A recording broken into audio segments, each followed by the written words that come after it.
கிராமத்து பெண்ணாகிய நான் கல்லூரி வாசலில் அடியெடுத்து வைத்தேன்.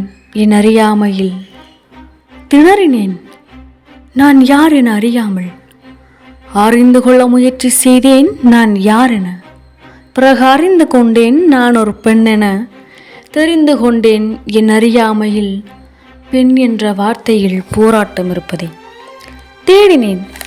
போராட்டம் என்னவென்று தெரியாமல் என் அறியாமையில் ஒரு நாள் பாதைகளை கடந்து செல்வதற்காக இருபுறமும் கண்காணித்த போதுதான் தெரிந்து கொண்டேன், இந்த சமூகம் என்னிடம் இல்லாத குறைகளை என் மீது திணித்து கொண்டிருப்பதை.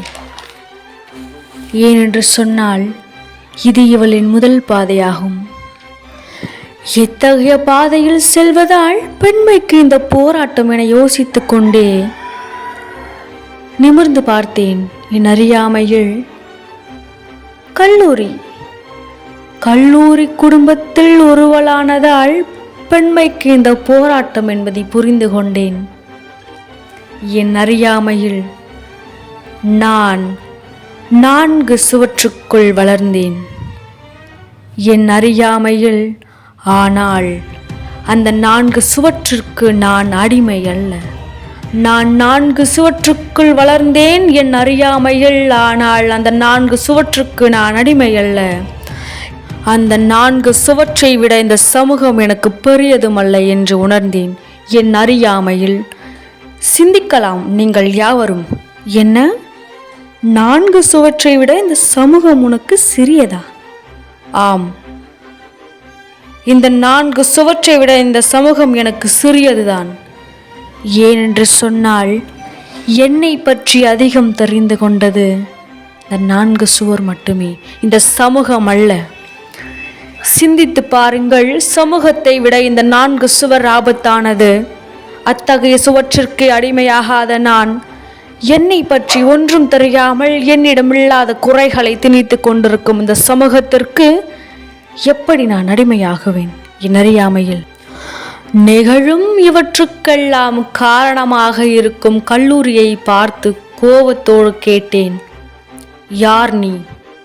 ஏன் இந்த கல்லூரி குடும்பத்தில் என்னை ஒருவளாக ஏற்றுக்கொண்டாய்? உன்னால் இந்த சமூகம் என்னிடம் இல்லாத குறைகளை திணித்து கொண்டிருக்கிறது.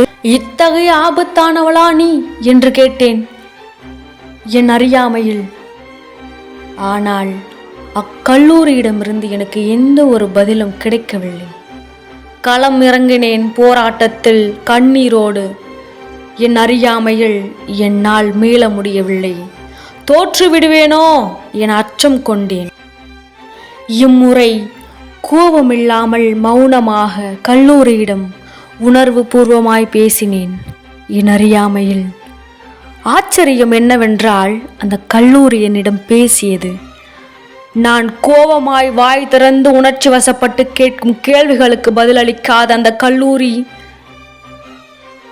நான் மௌனமாக உணர்வால் பேசிய போது எனக்கு பதிலளித்தது. என்னவென்று கேளுங்கள். அதிர்ந்து போனேன். பெண்ணே, கிராமத்து பெண்ணே, 4 சுவற்றை விட இந்த சமூகம் உனக்கு சிறியதுதான். ஆனால் அந்த 4 சுவற்றை விட இந்த சமூகம் உனக்கு புதியது. பெண்ணே, 4 சுவற்றை விட இந்த சமூகம் உனக்கு சிறியதுதான். ஆனால் அந்த 4 சுவற்றை விட இந்த சமூகம் உனக்கு புதியது என்றது. ஆமாம், இந்த சமூகம் எனக்கு புதியது. இந்த போராட்டம் எனக்கு புதியது. அப்படியானால் இந்த கல்லூரி என்னிடம் உள்ள போராட்டத்தை மௌனமாக கடந்து செல்ல அறிவுறுத்துகிறது என்பதை புரிந்து கொண்டேன் என் அறியாமையில். ஏனென்று சொன்னால் இந்த சமூகம் எனக்கு புதியது. கண்களில் கண்ணீர் வழிந்து கொண்டு இருக்கிறது என் அறியாமையில்.